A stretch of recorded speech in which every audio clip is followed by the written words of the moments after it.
우리 옆에 있는 우리 청년들과 우리 성도님들과 함께 이렇게 인사하시겠습니다. 사랑하고 축복합니다. 이렇게 한번 인사하시겠습니다. 사랑하고 축복합니다. 네. 자, 그리고 한 가지 더 인사할 게 있어요. 네. 자, 오늘 혹시 오전 예배 우리 설교 제목이 무엇인지 아시는 우리 청년들 있습니까? 그렇죠. 교회의 업그레이드예요. 자, 그래서 우리 옆에 있는 청년들과 함께 우리 교회 업그레이드 시킵시다. 이렇게 한번 인사하시겠습니다. 네. 우리 교회 업그레이드 시킵시다. 네. 여러분, 오늘 되게 역사적인 날입니다. 왜죠? 일단 우리 교회에 안수 집사님이 세워주셨어요. 야, 이거 진짜 너무 멋있는 일 아닙니까? 네. 그런데 더 놀라운 것은 우리 안수 집사님이 예배 참석을 하셨어요. 네, 네, 네, 네, 감사합니다. 네. 진짜 우리 교회가 정말로 이제 무언가 더 이제 업그레이드 되는 느낌이 오늘 확 받았습니다. 거기에다가 우리 또, 저는 저분들 TV에서만 봤거든요. 네.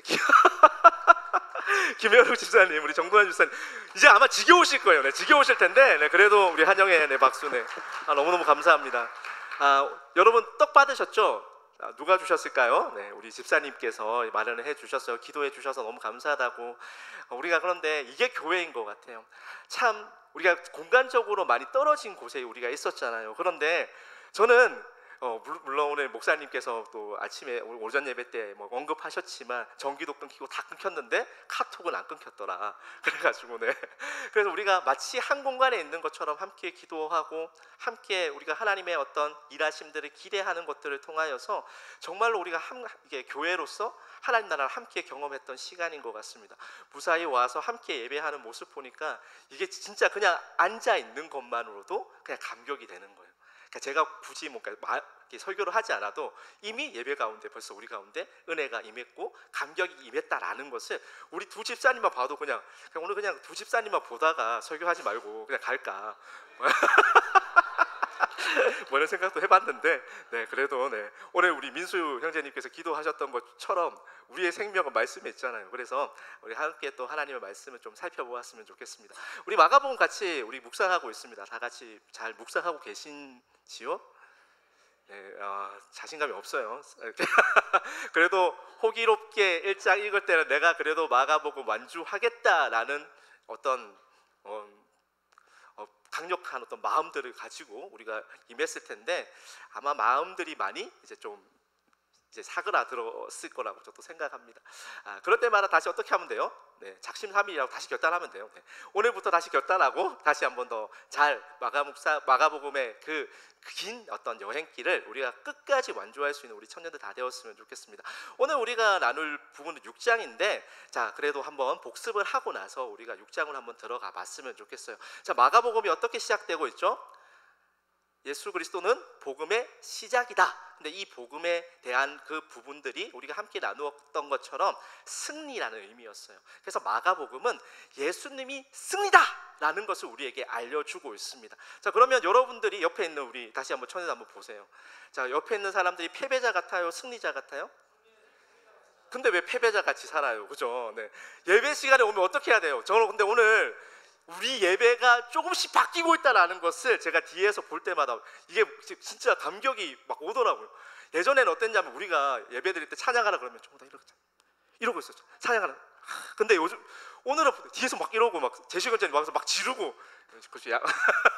그 남성성 우리 목사님 항상 강조하시는 그것들이 우리 가운데 믿음의 야성이 회복되어지는 것들이 우리 가운데 좀 경험되어지고 있다. 그래서 우리도 우리의 예배가 바뀌고 있고 변화하고 있다는 것이 우리 가운데 너무 고무적으로 다가오는 것 같습니다. 그래서 우리가 항상 우리가 승리자임을 꼭 기억하면서 우리가 항상 예배 드릴 때도 또 우리가 이 땅을 살아갈 때도 승리자로 살아갈 수 있는 그 은혜가 우리 모든 청년들 가운데 있기를 소망합니다. 자, 그런데 중요한 게 있어요. 이 승리가 어떤 승리일까요?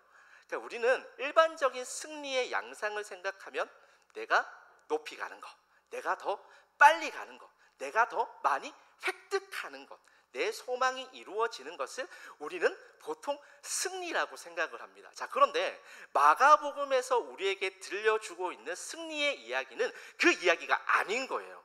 그 승리가 어떤 그림이었죠? 하나님 나라예요.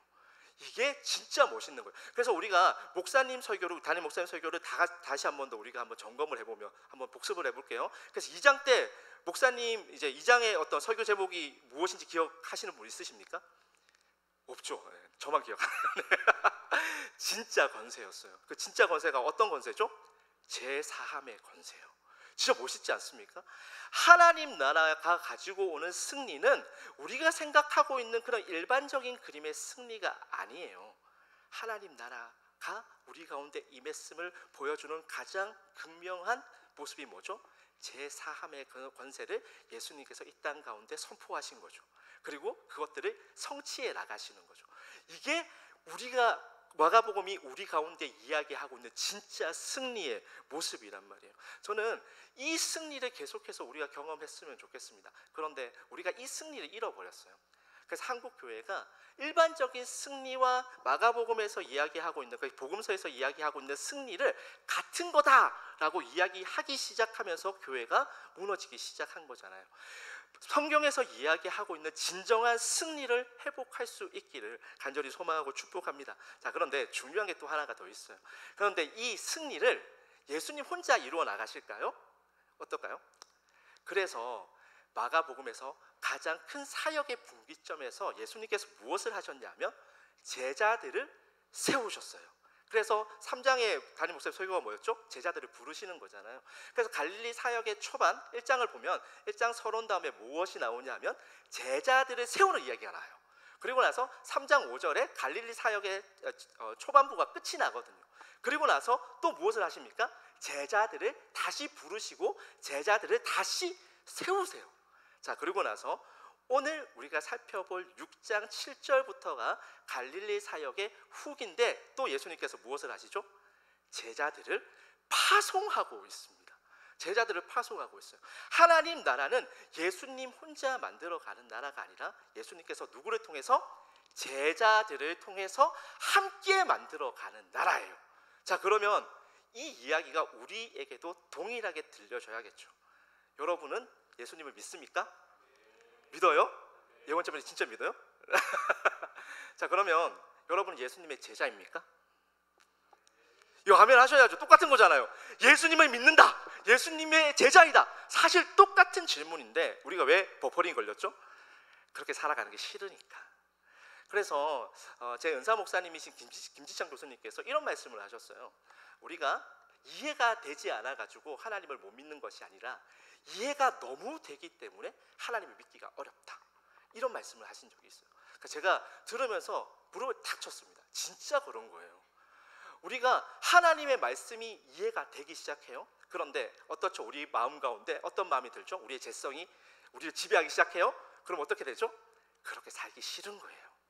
이해가 되지만 그렇게 살고 싶지 않은 거예요. 십자가의 길, 좁은 길 말고 넓은 길 가고 싶은 거예요.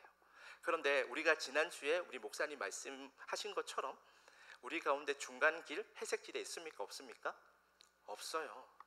우리가 걸어가야 할 길은 두 가지 길밖에 없어요. 하나님이 우리의 주인 된 길, 아니면 우리가 주인 된 길. 여러분은 어떤 길을 걸어가고 있습니까? 그런데 예수님을 믿는다라는 말은요, 예수님이 우리의 왕이십니다라는 것을 고백하며 예수님이 걸어가신 그 십자가의 길을 걸어가는 거라고요. 잘 안 돼요. 저도 잘 알아요. 저도 목사인데 항상 제자로 살까요? 아까 전에 우리가 같이 예배 전에 기도 모임 시간에도 함께 나누었지만 제가 항상 그렇게 제자의 모습으로 살아갈까요? 그렇지 못할까요? 못하죠. 제가 뭐 잘 살겠습니까? 저도 훨씬 자격 없는 모습으로, 연약한 모습으로, 자주 넘어지고 실패하는 모습으로 그렇게 살아갈 때가 훨씬 더 많아요. 그럼에도 불구하고 왜 우리가 제자일까요? 여러분도 마찬가지죠. 여러분도 넘어질 때가 훨씬 많죠. 여러분도 실패할 때가 훨씬 더 많아요. 그런데 왜 여러분들이 제자입니까? 제자들도 마찬가지잖아요. 넘어질 때 훨씬 더 많고 베드로는 예수님의 배신을 3번이나 때리죠. 그렇죠? 그럼에도 불구하고 왜 제자입니까? 제자의 길을 포기하지 않으니까요. 넘어져도 예수님과 다시 함께 일어나고 그 예수님께서 보여주신 그 길을 내가 끝까지 걸어가고 싶으니까요. 잘 안 돼도 괜찮아요. 그래서 여러분들이 마가복음 묵상하는 거 잘 안 돼도 어때요? 괜찮아요. 네, 여러분들은 예수님의 제자예요. 진짜예요. 그렇기 때문에 여러분들이 넘어져도 다시 한 번 더 일어나고 예수님과 함께 일어나는 것을 통하여서 예수님이 보여주신 이 길을 끝까지 포기하지 않을 수 있는 우리 청년들 다 되었으면 좋겠습니다. 자, 우리 마가복음 5장 이야기를 통하여서 우리 거라사 강인의 이야기를 살펴봤어요. 자, 그러면 이 거라사 강인의 이야기가 어느 땅에서 일어났어요? 유대 땅이었어요? 이방인의 땅이었어요? 거라사 지방이 어디였죠? 그래요, 이방인의 땅이었어요. 자, 그런데 보세요. 마가복음 5장은 하나님 나라의 범위가 어디까지 확장되어지는가를 보여주고 있어요. 오늘 목사님 말씀을 여러분들이 집에 가서 꼭 한 번 더 복습하시기 바라요. 오늘 제목이 뭐라고요? 교회의 업그레이드. 이 업그레이드의 가장 중요한 핵심적인 부분은 뭐냐 하면 확장에 있어요. 확장에. 복음은 확장되어져야 합니다. 그런데 오늘도 마찬가지, 마가복음 5장도 마찬가지예요. 마가복음 5장은 하나님 나라가 어디까지 미칠 수 있는가, 그 범위가 어디까지인가를 보여주는 장입니다. 그런데 어디까지 확장되고 있어요? 이방인의 땅까지 확장되고 있어요. 그 두 번째 이야기와 세 번째 이야기가 뭐죠? 두 번째는 혈루증 앓는 여인의 이야기, 세 번째는 회당장 야이로의 딸이 죽은 이야기였어요. 자, 그런데 이 이야기를 함께 묶어 놓은 이유가 있습니다.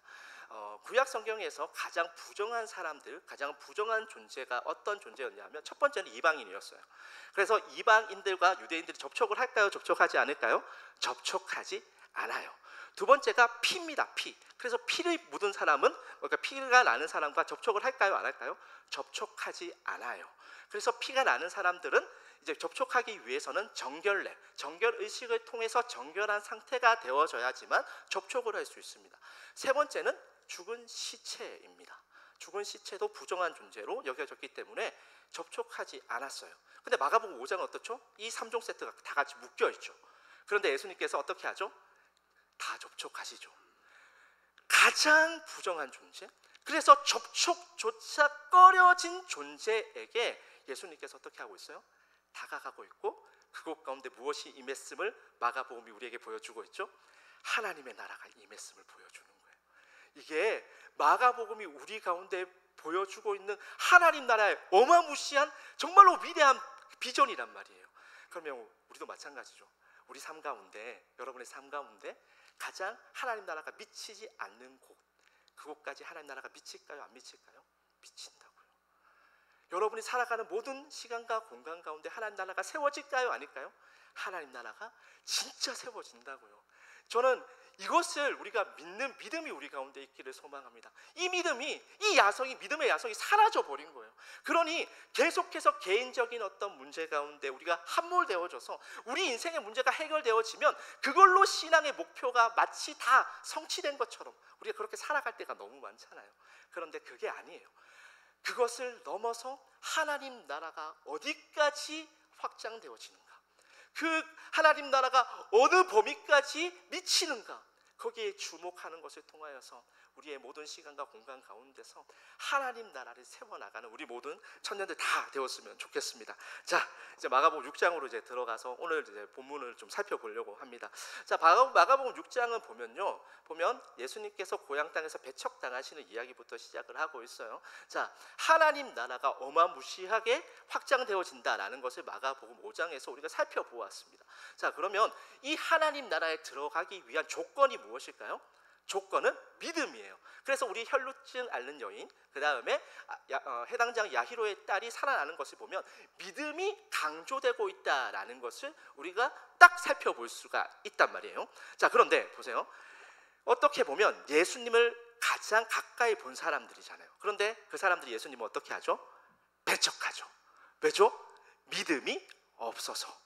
믿음이 없으면 하나님 나라에 들어갈 수 없다라는 것을 마가복음 6장이 시작하면서 우리에게 보여주고 있습니다. 자, 그리고 나서 이제 갈릴리 사역의 중반부 사역이 마무리가 되었어요. 그리고 이제 갈릴리 사역의 후반기가 딱 시작을 하면서 이제 예수님께서 제자들을 파송하십니다. 자, 그러면 제자들의 사역이 무엇일까요? 제자들이 회개를 선포하기 시작합니다. 그리고 병든 자를 치유하기 시작하고 귀신 들린 자를 귀신을 내쫓기 시작합니다. 이 축기 사역이 일어나는 거죠. 자, 누구의 사역과 닮았죠? 그렇죠, 예수님의 사역과 닮았죠. 제자의 삶은 무엇이죠? 예수님의 사역을 따라가는 것. 그럼 우리 가운데도 무엇이 일어나야 될까요? 예수님의 삶을 따라가는 그 삶이 우리 가운데 일어나야 된단 말이에요. 예수님을 믿는다라는 것은 그냥 우리가 지적인 동의를 하는 것이 아니라 예수님을 닮아가는 우리의 삶이 있어야 되는 거예요. 이게 없으면 우리 사실 예수님 믿는 거 아니죠. 예수님 믿는 거 아니란 말이에요. 예수님을 믿는다라는 것은 여러분의 삶이 예수님을 닮아가고 예수님의 사역을 우리가 같이 우리의 삶 가운데 실행하는 것을 통하여서 실제적으로 우리가 예수님의 제자, 즉 하나님 나라 운동을 하는 그 사람들로 살아내는 것, 이게 예수님을 믿는다라는 말이 가지고 있는 의미입니다. 자, 그래서 이제 제자들이 그리고 나서 이제 무엇이 있냐 하면 헤롯 대왕이 이제 연회를 열어요. 뱅킷을 엽니다. 뱅킷을.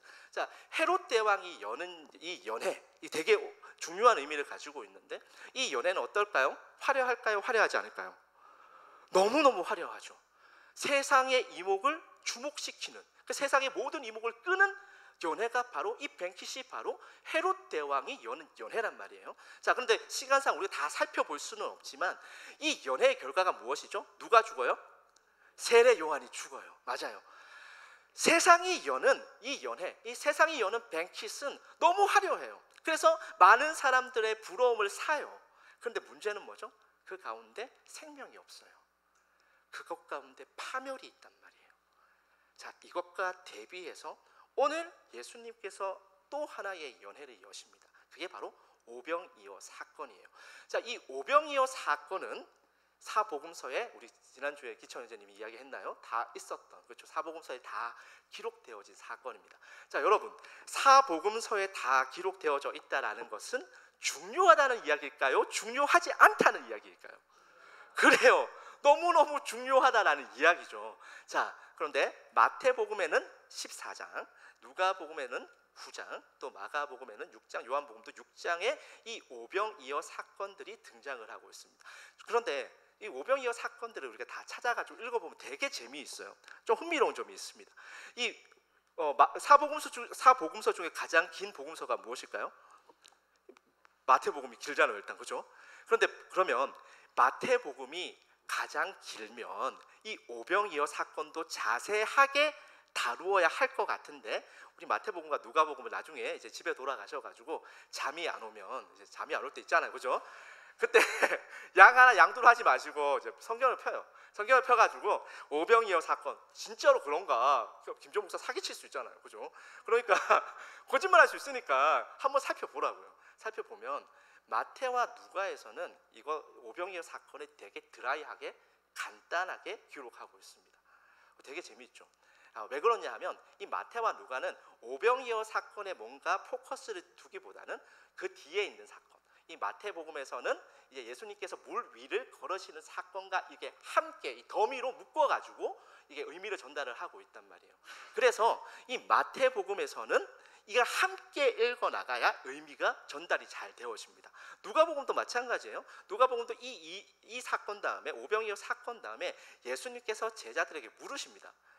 너희는 내가 누구라고 생각하느냐? 그러니까 베드로가 뭐라고 얘기하죠? 뭐라 그래요? 뭐라 그래요? 설마 자, 뭐라고 신앙 고백하죠? 아니에요, 여러분. 봐요. 성경 다시 읽어야 돼. 하나님은 그리스도이십니다. 이렇게 고백해요. 그러니까 버전마다 다 달라요. 왜 다를까요? 강조하고자 하는 바가 조금씩 다르거든요. 자, 그래서 이 누가복음도 같이 읽어 나갈 때 의미 전달이 됩니다. 자, 그런데 재미있어요. 마가복음은 사복음서 중에 가장 길어요, 짧아요? 짧아요. 엄청 스피디하게 진행이 된단 말이에요. 자, 그런데 오병이어 사건은 어떻게 기록하고 있다? 가장 자세하게 기록하고 있다. 되게 재미있죠. 가장 스피디하게 진행되어지는데 가장 이 오병이어 사건을 길게, 자세하게, 면밀하게 기록하고 있다는 거예요. 왜 그럴까요? 마가는 이 오병이어 사건을 통해서 우리에게 전달하고자 하는 그 초점이 여기 이 사건에 맞추어져 있기 때문에 그렇습니다. 자, 그러면 마가가 이 오병이어 사건을 통해서 우리에게 전달하고자 하는 메시지가 무엇일까요? 이게 이제 마가랑 요한은 같은 방식을 취해요. 마가랑 요한은 이 오병이어 사건을 통하여서 우리 가운데 예수님은 어떤 분이다라는 것을 소개를 해주고 있는데 거기에 여러분들이 포커스를 딱 맞추어서 오늘 말씀을 같이 우리가 나누었으면 좋겠습니다. 자, 그래서 오늘 이 오병이어 사건의 전체적인 개요를 한번 살펴보면요, 제자들이 이제 파송 나갔다가 사역을 잘 마치고 돌아왔어요. 돌아오니까 어떻게 할까요? 예수님께서 돌아온 제자들을 또 사역을 시킬까요? 아니에요. 예수님이 엄청 인격적이에요. 한번 말씀을 좀 볼까요? 우리 31절과 32절 말씀 다 같이 한번 읽어보겠습니다. 31절과 32절 말씀 다 같이 읽겠습니다. 시작. 이르시되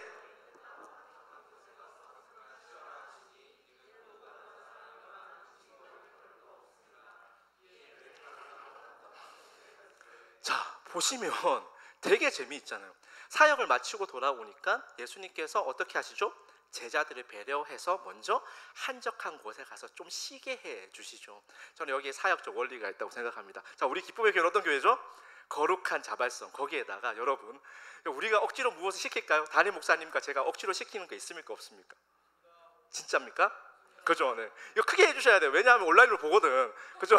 현장에 있는 사람 다 알아요. 그죠? 근데 여러분, 진짜 우리 교회가 정말 좋은 교회예요. 왜 그러냐 하면 이 원리를 잘 따르고 있기 때문에 그래요. 예수님도 제자들이 사역하고 오면 쉬게 만들어 주셨다고요. 왜요?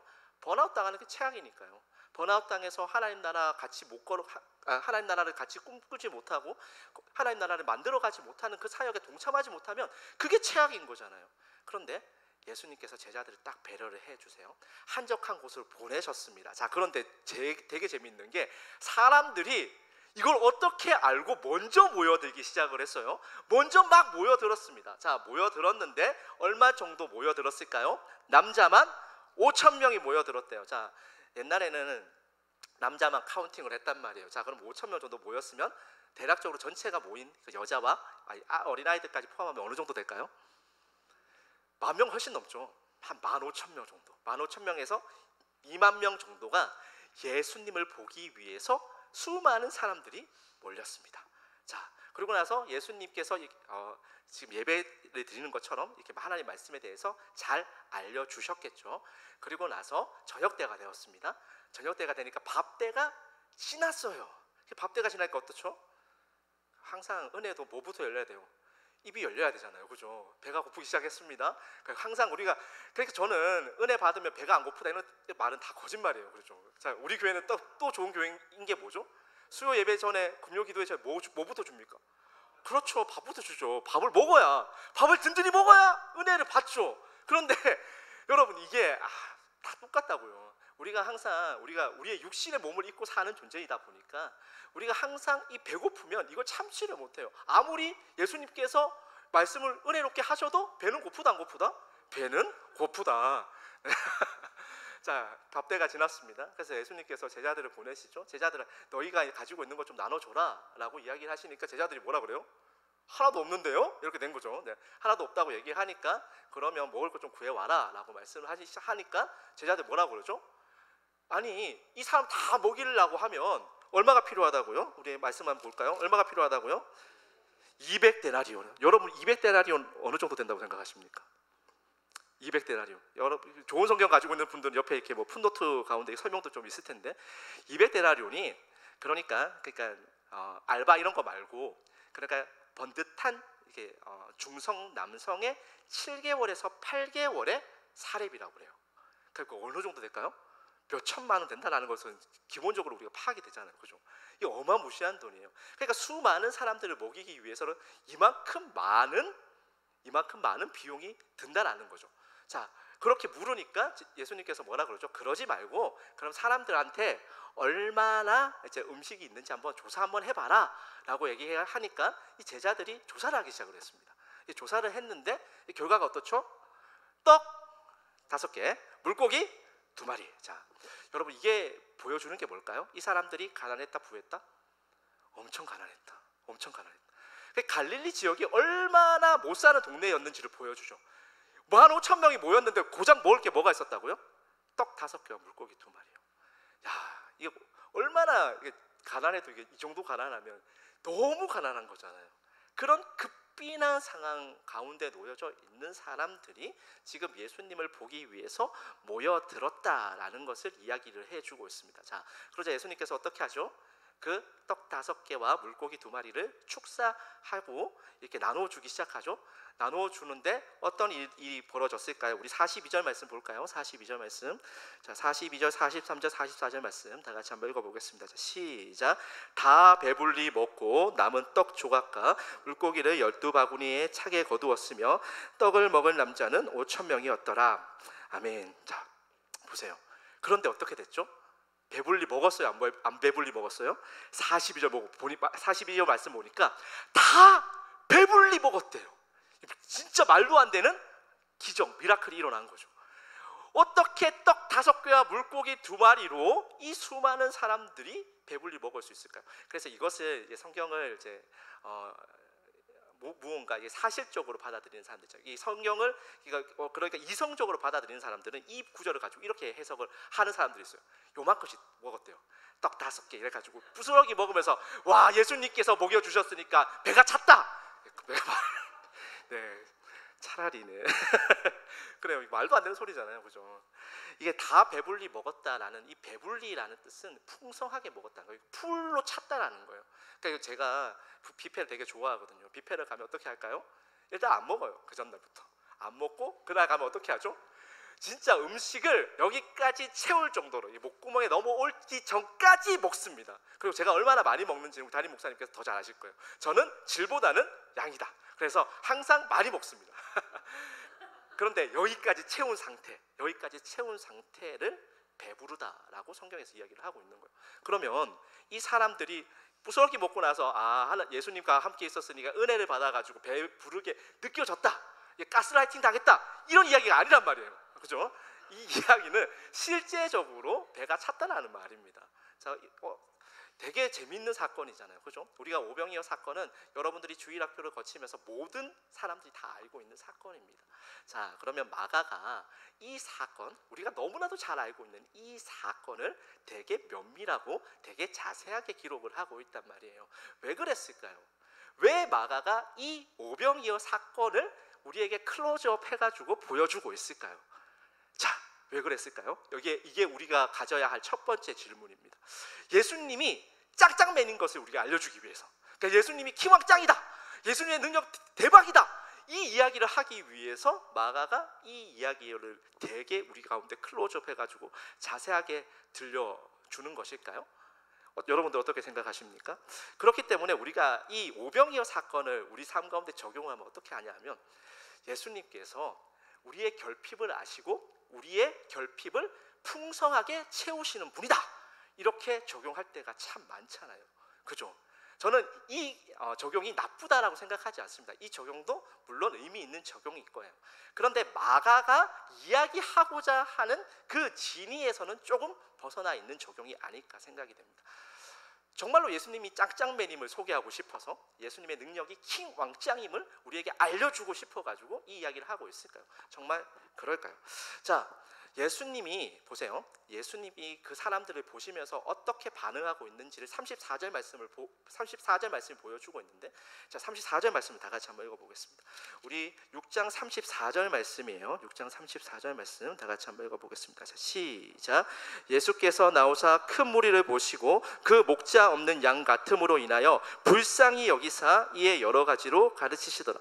자, 예수님께서 이 많은 사람들, 그러니까 15,000명에서 2만 명이 되는 수많은 사람들을 보시고 어떻게 여기셨다고요? 불쌍히 여기셨다고요. 여기에 강조점이 있습니다. 자, 그러면 이 불쌍히 여기셨다라는 말이 헬라어로 스팔랑기조마이라는 말입니다. 이 스팔랑기조마이라는 말이 마가복음에서 딱 3번 쓰여요. 여기 한 번, 그 다음에 마가복음 8장에 가면 7병이어 사건이 또 나옵니다. 자, 근데 오병이어와 7병이어가 달라요. 오병이어는 어디에서 이루어졌다고요? 유대 땅. 7병이어는 어디에서 이루어졌다고요? 나중에 보시면 이방 땅. 그러니까 복음이 뭐 했다고요? 확장되어진 그림을 보여주기 위해서 오병이어와 7병이어 사건을 우리에게 이렇게 병치시켜 가지고 보여주는 거예요. 자, 그때 이 불쌍히 여겼다라는 말이 사용됩니다. 그리고 9장에 보면 귀신 들린 아들의 아버지가 예수님께 나와 가지고, 예수님, 우리 아들 불쌍히 여겨 주세요, 이렇게 할 때, 이렇게 간청할 때 그때 사용된 말이 바로 이 불쌍히 여기다 스팔랑기조마이에요. 여러분 여러분의 혹시 조카라든지 제가 요즘 설교 시간에 하랑 이야기 너무 많이 해가지고 집에서 이제 덤치를 먹었습니다. 하지 마라 막 이래가지고 제가 하랑 이야기 안 하기로 했습니다. 네, 근데 여러분이 만약에 아이가 있다고 한번 생각을 해보세요. 자녀가 있다고 한번 생각을 해보세요. 그러면 그 자녀가 아파요. 그러면 어떨까요? 마음이 어떨 것 같아요? 애가 끓죠. 애가 끓는단 말이에요. 진짜 마음이 무너지는 것 같은 그 심정이 든단 말이에요. 차라리 내가 아팠으면 좋겠다라는 마음이 들까요, 안 들까요? 애가 아프면 들죠. 그러니까 그 간절한 마음을 표현할 때 예수님 우리 아들 불쌍히 여겨주세요. 이때 사용한 단어가 바로 이 스팔랑기조마이라는 단어입니다. 자, 그리고 나서 이 누가복음에 보면 15장에 보면 누가복음 15장은 어떤 비유가 담겨져 있죠? 잃어버린 두 아들의 비유, 그죠? 그래서 둘째 아들이 이게 방탕하게 살다가 돌아왔어요. 돌아오는데 아버지가 저기서 보고 있다가 둘째 아들이 오는 거예요. 그래가지고 둘째 아들을 딱 보자마자 아버지가 어떻게 하죠? 맨발로 뛰쳐나가기 시작합니다. 맨발로 뛰쳐나가가지고 둘째 아들을 가서 와락 안죠. 그러면서 저 보세요. 누가복음 15장 22절 말씀 다 같이 한번 읽어보겠습니다. 시작. 아직도 거리가 먼데 아버지가 그를 보고 치근히 여겨 달려가 목을 안고 입을 맞추니. 여기서 치근히 여기다, 저게 불쌍히 여기다예요. 애가 끓는 심정. 그러니까 아들이 집을 나갔다가 돌아오니까 아버지의 마음이 어떻겠어요? 그렇죠? 이게 이 단어가 언제 사용되어지는지 여러분 아시겠죠? 이 용례가 이제 감이 잡히시잖아요. 자, 그러면 오늘 중요한 두 번째 질문입니다. 예수님께서는 왜 백성들을 보면서 그렇게 애가 끓는 심정으로 불쌍히 여기셨을까요? 단순히 여러분들의 결핍의 문제를 해결하기 위해서, 그러니까 여러분들이 먹고 못 사니까 그게 불쌍하게 생각되어져서 그래서 예수님께서 그 백성들을 불쌍히 여기셨다라고 말하기로 하고 있을까요? 물론 저는 예수님께서 그 백성들의 배고픔, 백성들이 이 땅 가운데 살아가는 그 결핍의 문제, 그 인생의 문제 결코 가볍게 여기지 않으셨을 것이라고 생각합니다. 마찬가지예요. 여러분이 지금 예배 드리고 있는 여러분의 마음이 정말로 무너지는 그런 청년들도 있을 거예요. 인생의 문제가, 그 결핍의 문제가 내게 너무 크게 다가와서 나의 삶을 함몰시키는 그런 경험을 하는 청년들도 물론 여기에 앉아 있을 것이라고 생각합니다. 그럼 예수님께서 그거 아실까요? 모르실까요? 그거 아시죠. 너무 잘 아시죠. 그래서 여러분들을 불쌍히 여기세요. 하지만 예수님의 불쌍히 여김은 이것으로, 그러니까 여러분의 결핍의 문제 가운데 여러분이 고민하고 있는 여러분을 보시면서 물론 예수님께서 불쌍히 여기시지만 이런 차원에서 그치는 것이 아니란 말이에요.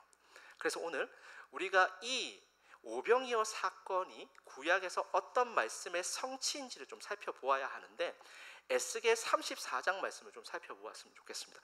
우리 에스겔 34장 말씀 다 같이 한번 보겠습니다. 에스겔 34장 8절 말씀이에요. 자, 에스겔 34장 8절 말씀, 자, 다 같이 한번 읽어보겠습니다. 자, 읽겠습니다. 시작. 주 여호와의 말씀에 내가 나의 삶을 두고 맹세하노라.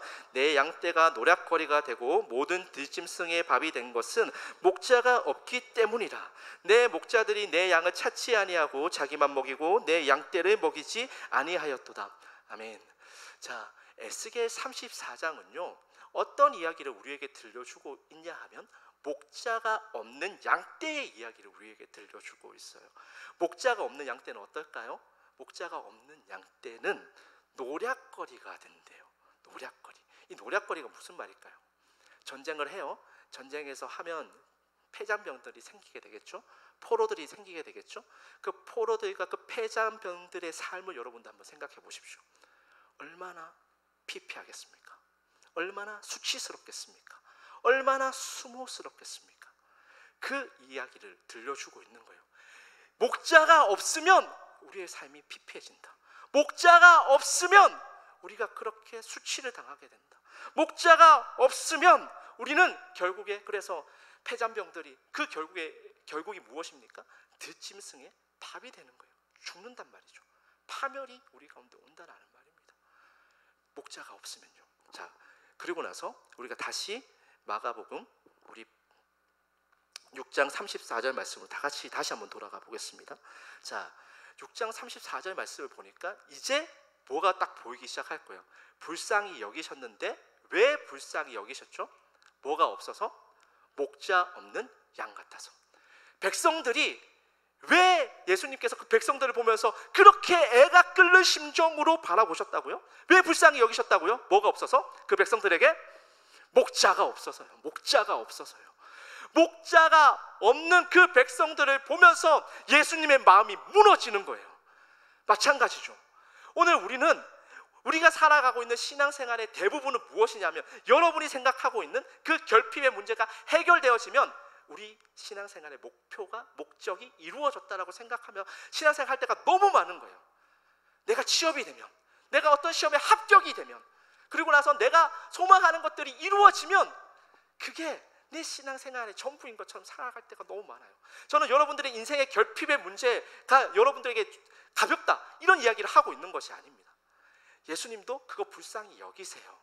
그런데 예수님께서 여러분들을 보면서 궁극적으로 불쌍히 여기시는 것, 궁극적으로 측은하게 여기시는 것은 아비의 심정으로 여러분들 가운데 목자가 없기 때문에, 그 목자가 없어서 방황하고 있는 여러분들을 보면서, 목자가 없어서 죽음의 길로, 파멸의 길로 가고 있는 여러분들을 보면서 예수님의 마음이 들끓는 거란 말이에요. 예수님의 마음이 그렇게 애타는 거란 말이에요. 자, 그런데 회복의 그림이 우리 가운데 있는 거죠. 에스겔 34장 8절은 목자가 없는 백성들의 모습을 보여주고 있습니다.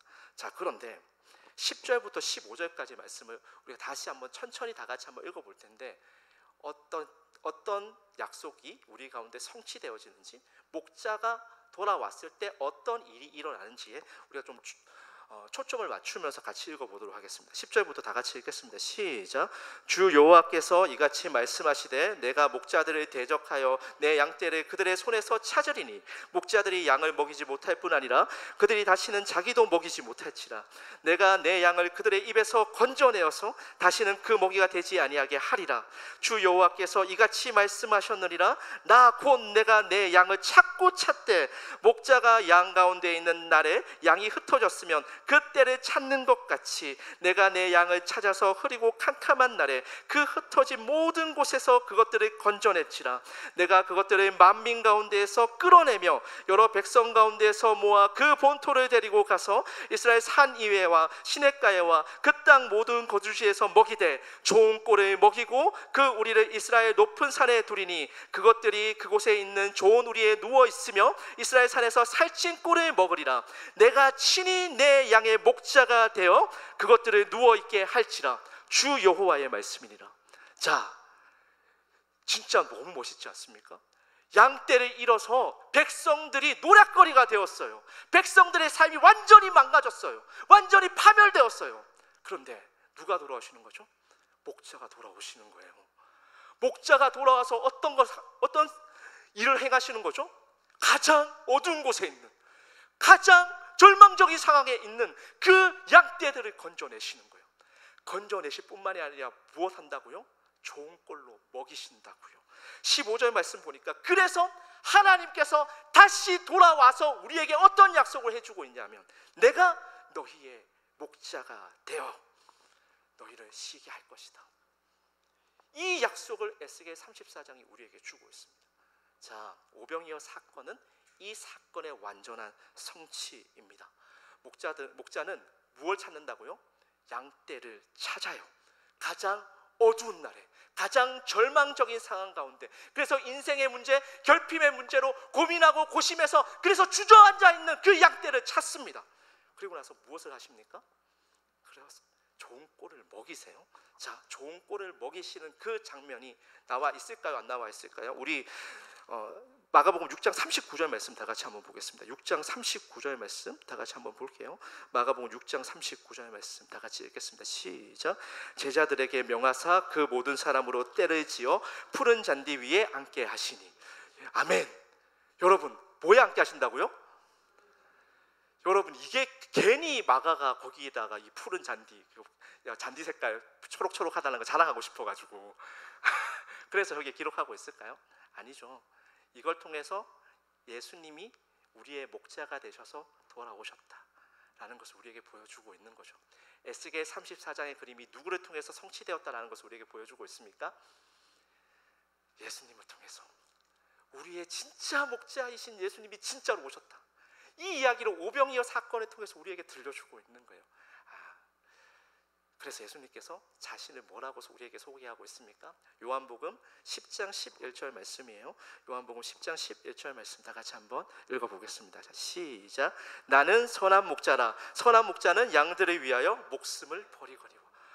너무 멋있지 않습니까? 우리가 믿고 있는 예수님이 그냥 우리 삶과 괴리되어 있는 분이 아니라고요. 어떤 목자라고요? 선한 목자요. 그 선한 목자는 어떤 일을 우리 가운데 행하십니까?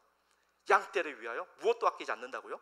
목숨도 아끼지 않는다고요. 여러분을 먹이시기 위해서, 여러분들을 건져내기 위해서 선한 목자이신 예수님은 무엇도 아끼지 않는다고요? 생명조차 아끼지 않는다. 그 사건이 사복음서에 다 기록되어져 있잖아요. 예수님께서 그래서 어느 길을 가시는 거죠? 십자가의 길을 가시는 거죠. 왜요? 여러분들이 건져내려고.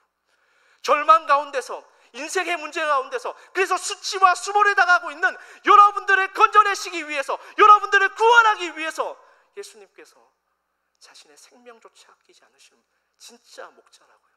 그 목자가 우리 가운데 오셨다고요. 그 목자가 우리 가운데 보여주는 그림이 뭐라고요? 오병이어의 그림이라고요. 푸른 풀밭에 사람들이 모여 앉아서 무엇을 먹고 있습니까? 예수님께서 축사하신 그 떡 5개와 물고기 2마리를 먹고 있는 거예요. 여러분, 이거 딱 푸른 초장, 푸른 풀밭 생각하면서 뭐가 생각나세요? 시편 23편 말씀 생각나지 않으십니까? 여호와는 나의 목자시니 내게 부족함이 있다 없다? 부족함이 없다. 그래서 예수님께서 어디로 인도하신다고요? 푸른 풀밭에 우리를 인도하신대잖아요.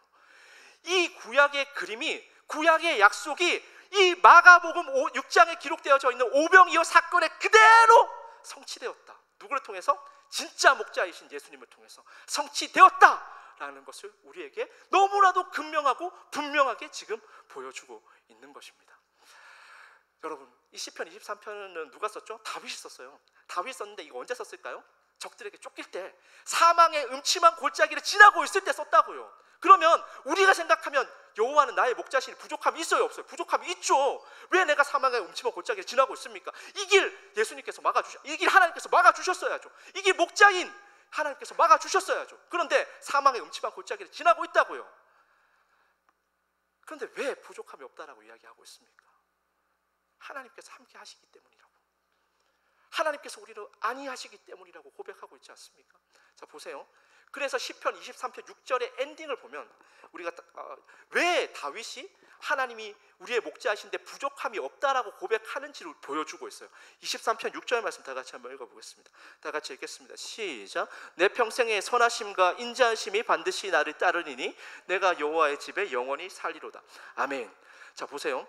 다윗이 자신의 인생의 문제, 결핍의 문제가 해결되어서 하나님께서 부족함이 있다 없다를 고백하고 있는 것이 아니에요. 왜죠? 하나님의 선하심과 하나님의 인자하심이 반드시 나를 따른대요. 여기서 따르다라는 말은 목사님께서 그 이야기 한번 하신 적이 있어요. 그 존 스타크 목사님이 이야기하셨던 은혜의 사냥꾼 뭐 이런 이야기 하신 적 있잖아요, 그죠? 그거란 말이에요. 따르다라는 말은 반드시 추적한다. 여러분들이 우주 끝까지 가도 하나님의 선하심과 인자하심을 어떻게 한다? 끝까지 쫓아간다고요. 그래서 다윗이 그 사망의 음침한 골짜기를 지나고 있는데 지금 어디에 살고 있다라고 고백하고 있죠? 여호와의 집에 살고 있대요. 여호와의 집에 살고 있대요. 우리는 인생의 결핍의 문제가 되어져야지만 하나님께서 우리와 함께 하신다고 생각해요.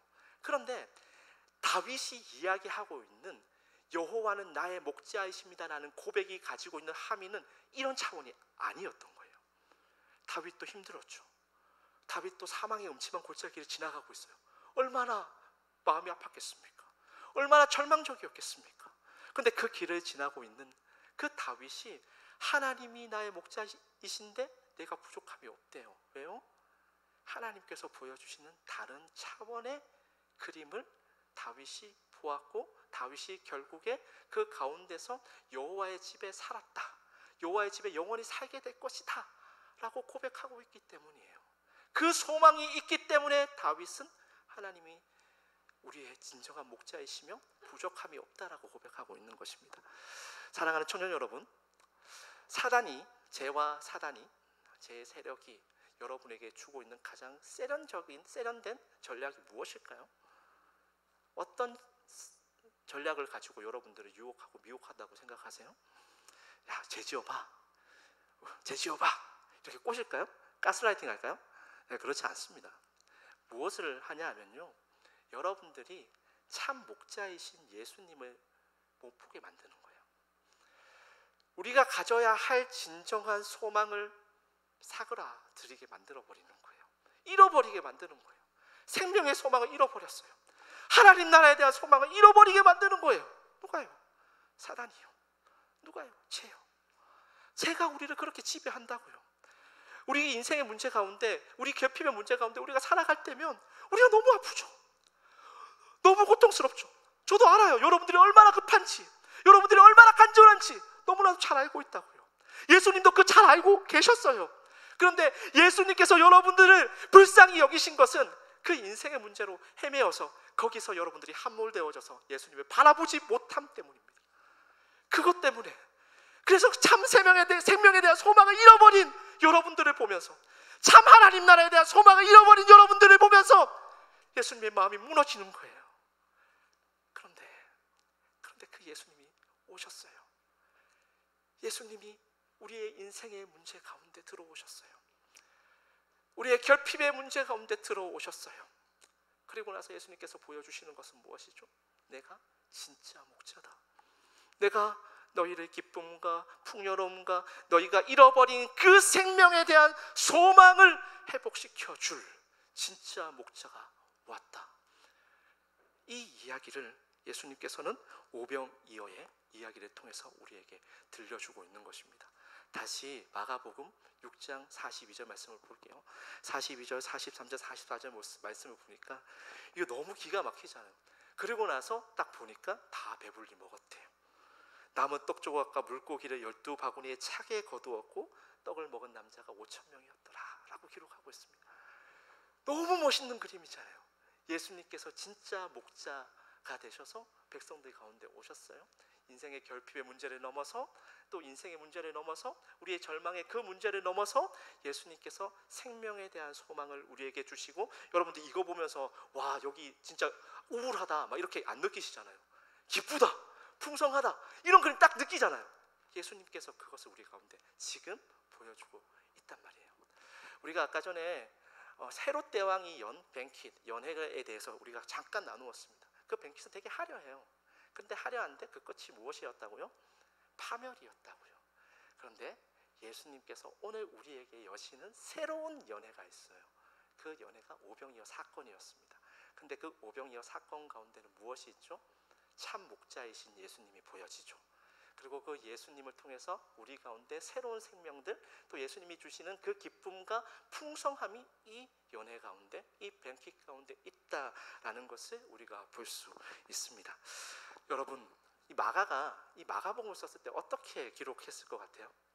그냥 이제 뭐 되게 경건한 마음으로 이렇게 썼을까요? 이래가지고 거룩한 마음으로, 야, 이렇게 다 배불리 먹고 뭐 이렇게 썼을까요?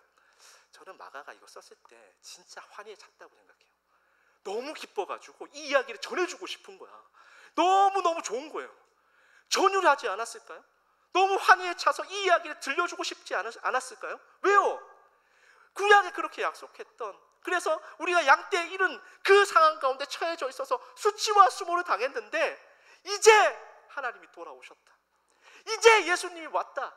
이제 참 목자이신 예수님이 우리에게 와서 우리를 기쁨과 우리를 은혜의 풍성한 가운데 채우신다. 이 그림 너무 멋있지 않습니까?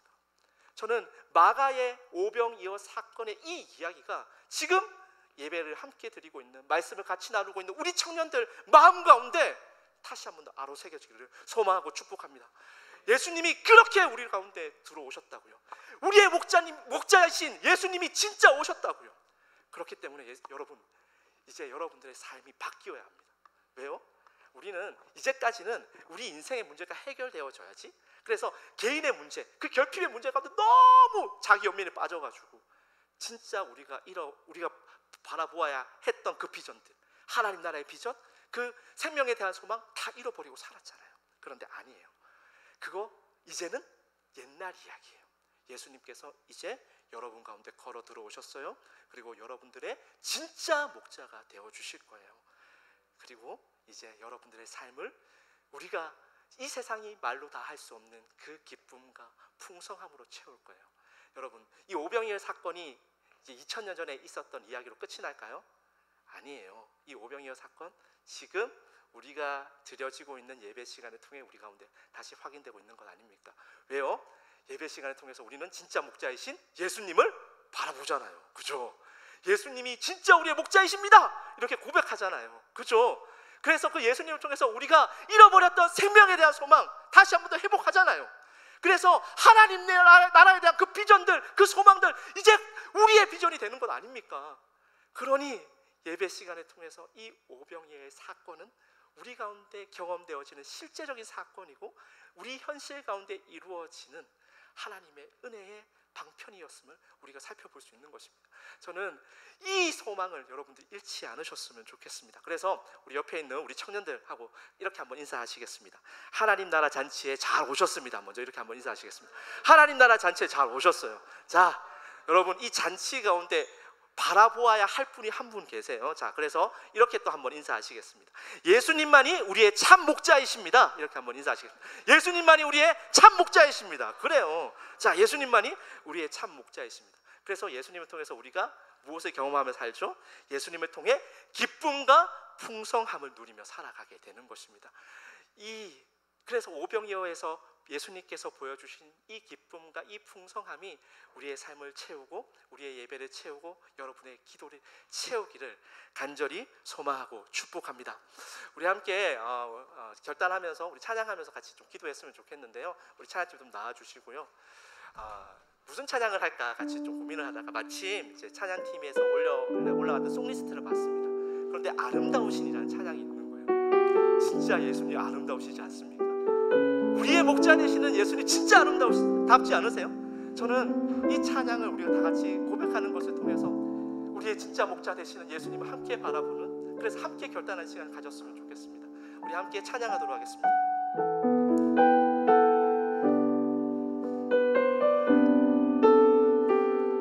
우리 가사를 묵상하면서 가사를 우리가 기도하는 마음으로 고백하면서 함께 찬양하겠습니다. 내 아래 주를 향한 이 노래,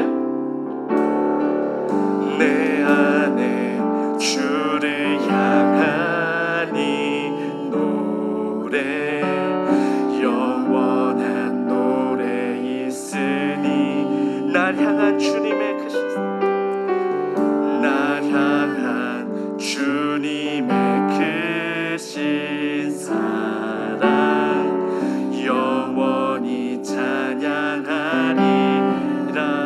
십자가 그 사랑 찬양하리, 십자가 그 사랑 찬양하리, 날 구원하신 그 사랑 내 삶을 드려 찬양하리라, 내 삶을 드려 찬양하리라, 놀라우신 주의 영원히 찬양하리라,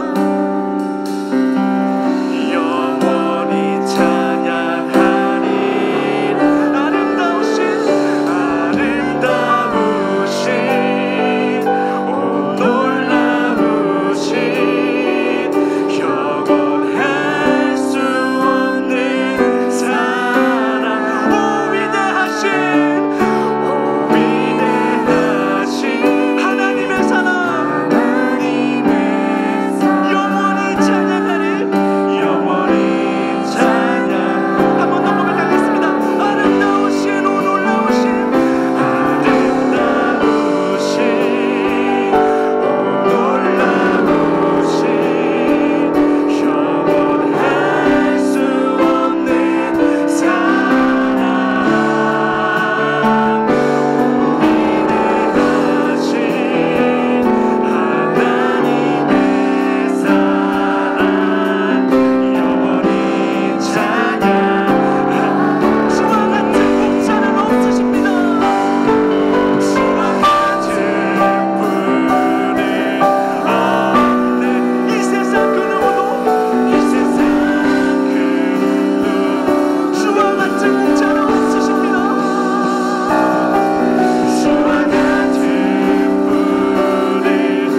여러분이 이 땅을 살아가면서 여러분의 고민이 무엇입니까? 여러분의 결핍의 문제가 무엇입니까?